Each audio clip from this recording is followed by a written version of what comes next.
All right, we're going to go through some of the more or less specialty tools. We're not going to go through all of them. It's just too long of a list, and I don't have anywhere near all of them. So we're going to hit some of the more frequently used ones. So here's a brake line flare kit.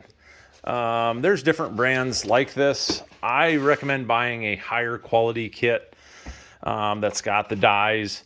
There's some really cheap versions, and that's okay. You don't have to buy the really good ones, but flaring brake lines can be a real hassle, especially if you don't have decent tools to do it or using the right brake line. Let me show you what brake line I use. Using movie magic, we have transported to the other side of the giant two-stall garage. So this is called Ultra Bend. You can literally bend this stuff by hand, and like the picture says, it doesn't kink nearly as quickly.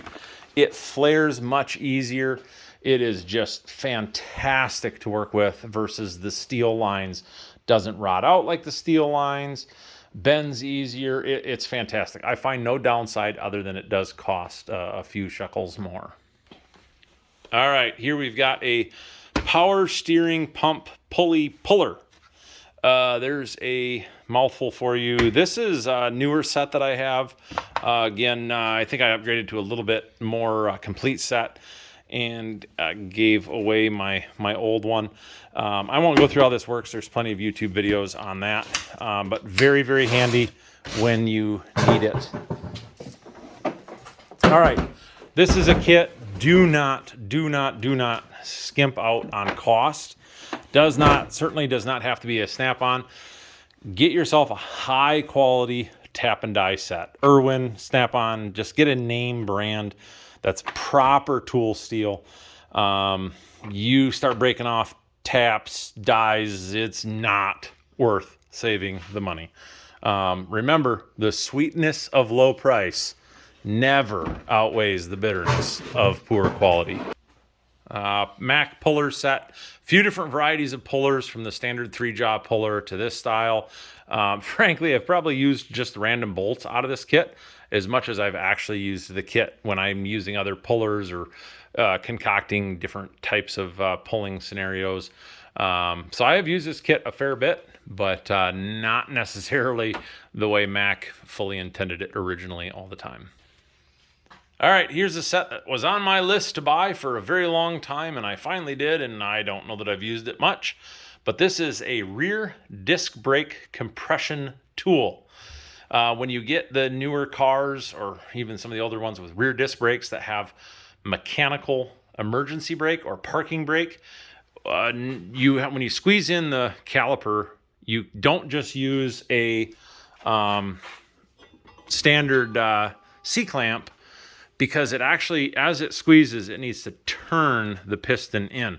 So mechanically, when you apply your e-brake, it turns it out and it applies the brakes, versus hydraulically just on the piston. So you squeeze the piston in as it turns in. So you can rent most of these tools for like $10 from AutoZone and I think a lot of times actually it's free. You just buy the tool and they give you all the money back when you return it. All right, continuing on, another puller set. I'm not going to go into the details. You can just kind of gander at it. This is Harmonic Balancer puller and installer set. One of those tools, when you need it, it's wonderful to have, but not necessary for most people. This is a fantastic little set. Serpentine belt kit. Gear Wrench makes it for adjusting or removing serpentine belts. This is a kit Gear Wrench makes. This ratchets. There's different adapters. I'm not going to go into how it works. But for serpentine belts, getting in those small spaces in the front of engines, this is a phenomenal tool that I cannot recommend highly enough. Here's a fuel line kit. Various different adapters for that. Master disconnect set, very handy. Here's another set. These are sensor sockets. You can rent these tools, but if you ever see one of these that's a reasonable price and you do a fair bit of sensors, it's worthwhile. Especially oxygen sensors in the exhaust. So it's got a spot for the wire, and you can still put it over the sensor and use an impact if you need to, which impacts are very handy when it's been in a hot exhaust for any length of time, to break that free, and that works quite well. All right, a few others I'm not going through, but another impact set for, I think that's a New Holland set. So some miscellaneous hand tools. Then there's like a coolant pressure tester, a Mighty Vac, power probe, chisel and punch set. So a few other miscellaneous specialty tools in there that I do use. I've kind of got those shoved all over the place from like a race seal and driver kit. I've got tools upstairs, kind of all over. Here's another one that Jack just grabbed. Thank you, Vanna. That's fantastic. If you don't have one of these, buy one. Spill-free funnel. Fantastic for filling coolant. I won't go through how it's used. I'm sure there's YouTube videos on that, but that is an absolutely fantastic tool. If you don't own one and you ever work on cooling systems, go buy one, use it, thank me later.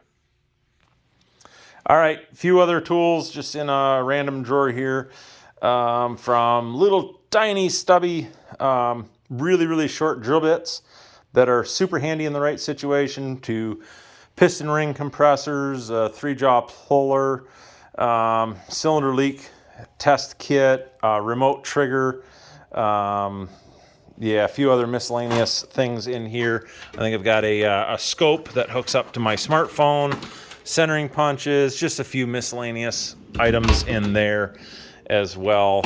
And oh, I missed some Milwaukees from my Milwaukee video. Man, who would have thought? All right, thanks for watching, and see you later.